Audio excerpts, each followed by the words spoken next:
السلام عليكم ورحمة الله تعالى وبركاته. meeshan waxaa aad marka uga hadlayaa dhalinyarta balooniga dheesha. Horta balooniga inaad dheesho cid ku diida male, waayo ruuxa inuu jirkiisa jimicsi uu ku sameeyo waa mid markaa shay u bannaan. Horta dhalinyartu waxaa leeyahay kuwa balooni hami kale, waxaa leeyahay hor u socdo dadaalkiina koromeeyo oo ka dhawe oo meesha aad rabtiin iyo ujeedada aad balooniga aad ka leediinna ilaha idin fududeeyo.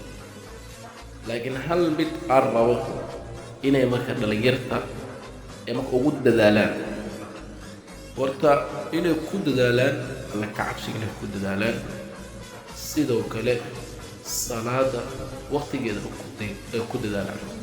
waayo waxaa aragnaa dhalinyaro fara badan oo maanta kubadda dheesho laakiin waqtiga salaada aysan ku dukanayn ayaan aragnaa. marka balooniga yuu kaa mashquulinin, ilaahay subxaana wa tacaala cibaadadiisu yuusan kaa mashquulin.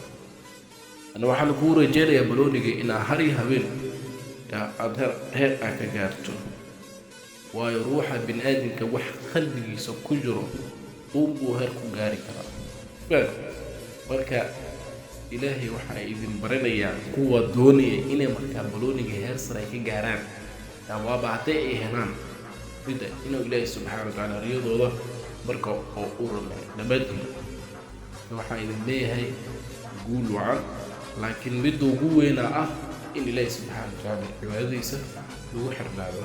waayo ruuxa hadduu allah subxaana wa tacaala mar walbo xaqiisii ilaaliya, allah subxaana wa tacaala ruuxaasina asagana wadadiisa wuu u fududeynayaa meeshuu rabo iyo halka uu doonaya inuu gaaro, allah wuu fududeynaya. laakiin haddaadan adigana micnaha ilaahay subxaana wa tacaala xaqiisa aadan gudanaynin, ilaahay subxaana wa tacaala wuu ku imtixaani. marka imtixaankaas sidaad ugu baxdo oo ilaahay kugu fududeeyo waa inaa ilaahay subxaana wa tacaala xaqiisii asiga lahaa aad ka hormarisaa wax walbo adiga marka ku quseeyo. marka waxaa idin leeyahay dhalinyarta, anigaba badan waa ciyaarah, laakiin waa inaad qayb aan noqonaa xagga cibaadada allah xaqiisa inaan marka aan ku dadaalno. ogaanteed marka waqtiga salaada ha ilaalino, waqtiga cibaadaadka ha ilaalino. insha allah guula idin rajeeyo dhalinyarta.